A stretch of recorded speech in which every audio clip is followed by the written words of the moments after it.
Hello viewers.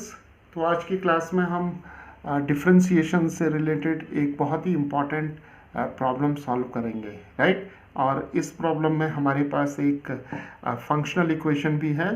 तो चलिए पहले प्रॉब्लम को पढ़ लेते हैं।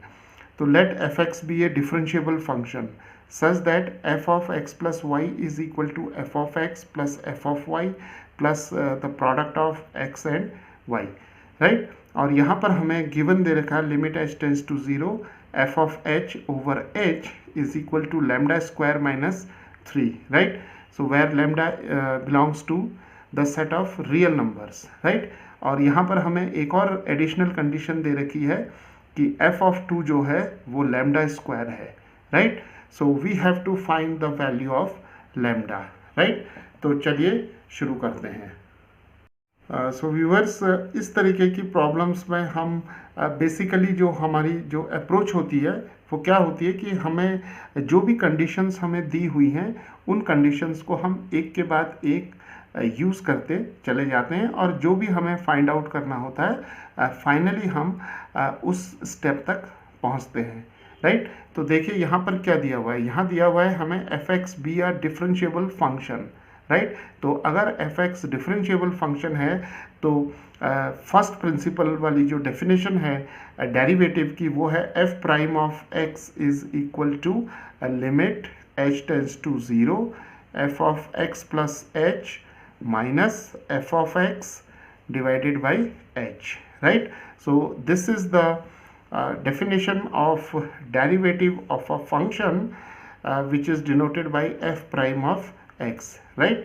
तो इस डेफिनेशन से हम स्टार्ट करेंगे, और जो पहली कंडीशन है वो यही है कि एफ एक्स जो है वो डिफरेंशिएबल फंक्शन है। तो अब देखिए हमने फर्स्ट स्टेप को यहाँ पर फर्स्ट कंडीशन जो है उसको यूज़ कर लिया है। अब देखिए क्या दिया हुआ है, such that f of x plus y is equal to f of x plus f of y plus x y.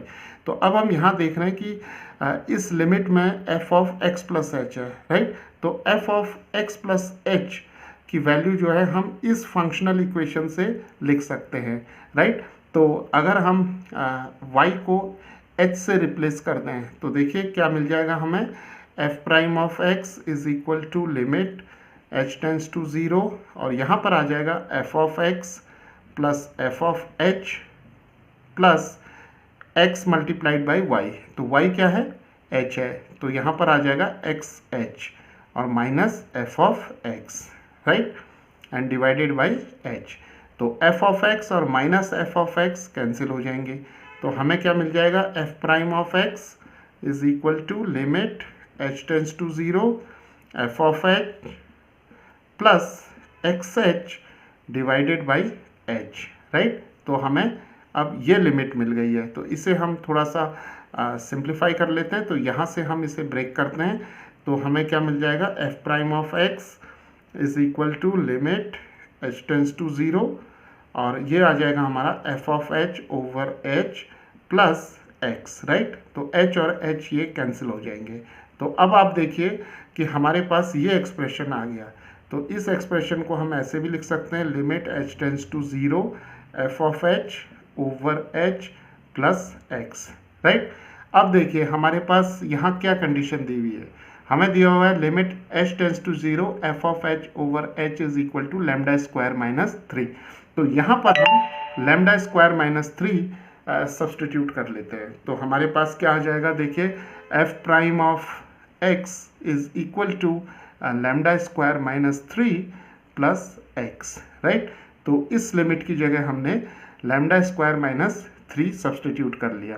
तो अब हमारे पास एक डिफरेंशियल इक्वेशन आ गई है, राइट, क्योंकि यहाँ पर डेरिवेटिव इन्वॉल्व है एफ प्राइम ऑफ एक्स।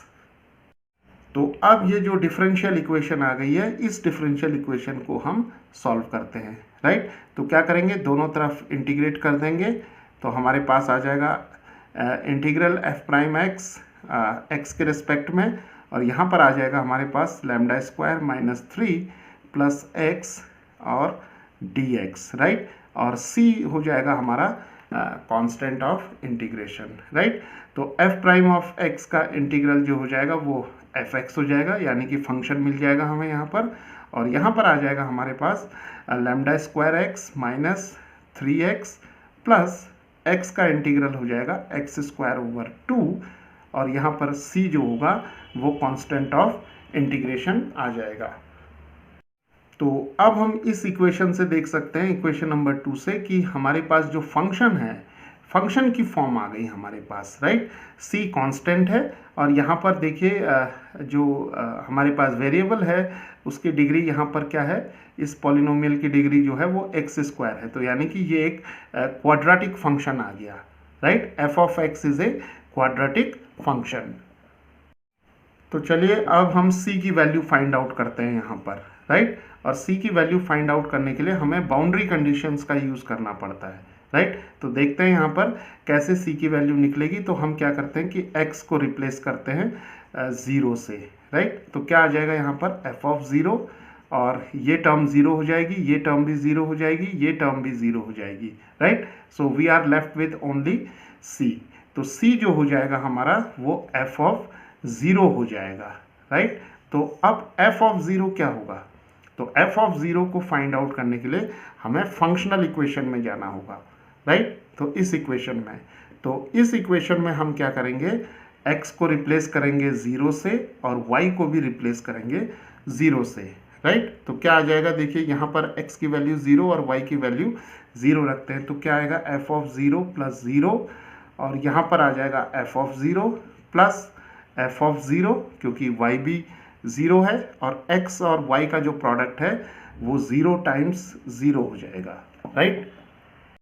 तो अब हमें मिल जाएगा यहाँ पर f ऑफ 0 और f of 0 plus f of 0 is 2 times f of 0 और ये 0 हो जाएगा, राइट। तो अब हमारे पास अगर हम इस इक्वेशन को सॉल्व करें तो f of 2f of 0 minus f of 0 is equal to 0। तो f ऑफ 0 हमारे पास 0 आ गया, राइट। तो हमारे पास f ऑफ 0 की वैल्यू 0 आ गई। तो यहाँ पर हम f ऑफ 0 जब हम रखेंगे तो हमें c की वैल्यू क्या मिल जाएगी, 0 मिल जाएगी, राइट। तो ये c की वैल्यू हम यहाँ सब्सटीट्यूट करेंगे तो हमारे पास जो फंक्शन है उसकी फॉर्म आ जाएगी f of x is equal to λ² minus 3x plus x²/2 and c is 0, right. तो फंक्शन की फॉर्म जो होगी वो ये हो जाएगी और ये फंक्शन जो है वो एक क्वाड्रेटिक फंक्शन होगा। तो चलिए अब हम इस कंडीशन पर आते हैं, f of 2 is equal to λ², right. तो यानी कि अब हम f ऑफ 2 की वैल्यू फाइंड आउट करेंगे। तो f ऑफ 2 की वैल्यू फाइंड आउट करने के लिए हमें एक बार फिर से जो फंक्शनल इक्वेशन है उसका यूज़ करना पड़ेगा। तो यहाँ पर हम जाएंगे और x की वैल्यू 1 से रिप्लेस करेंगे और y की वैल्यू 1 से, क्योंकि 1 प्लस 1 यहाँ पर 2 आ जाएगा, राइट। तो देखिए क्या आ जाएगा, f of 1 plus 1 is equal to f of 1 plus f of 1 और यहाँ पर x और y का प्रोडक्ट है तो 1 मल्टीप्लाइड बाई 1 आ जाएगा, राइट। तो ये हो जाएगा आपका f ऑफ 2 और ये हो जाएगा 2f ऑफ 1 और ये 1 1 जा 1 आ जाएगा, राइट। तो अब आप देखिए कि f ऑफ 2 जो है हमारा 2 टाइम्स f ऑफ 1 प्लस 1 आ गया। तो इसे हम मान लेते हैं इक्वेशन नंबर 3। अब देखिए यहाँ पर एक और बहुत इम्पॉर्टेंट बात है कि जैसे हमने f ऑफ 2 की वैल्यू फाइंड आउट करने के लिए इस फंक्शनल इक्वेशन का यूज़ किया था, तो हम यहाँ पर x की वैल्यू अगर डायरेक्ट 2 भी रख दें तो भी हम f ऑफ 2 फाइंड आउट कर सकते हैं, राइट। तो f ऑफ 2 की वैल्यू आ गई 2 टाइम्स f ऑफ 1 प्लस 1। तो f ऑफ 2 हमें क्या दिया हुआ है, हमें दिया हुआ है λ², राइट। और यहाँ पर आ जाएगा 2 टाइम्स f ऑफ 1।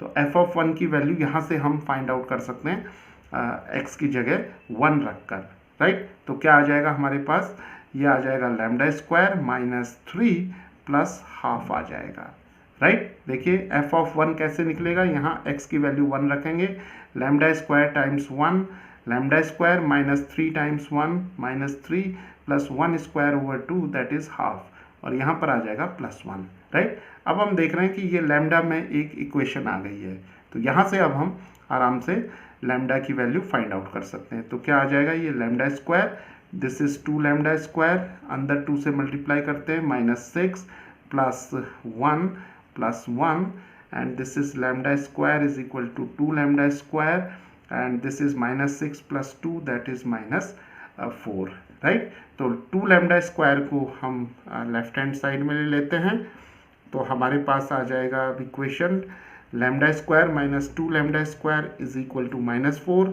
तो माइनस लैम्डा स्क्वायर कर लेते हैं और ये -4 हो जाएगा, माइनस माइनस कैंसिल, तो lambda square is equal to 4, so lambda can be written as square root of 4, that is plus minus 2, right? So in this problem the value of lambda is equal to plus minus 2, right?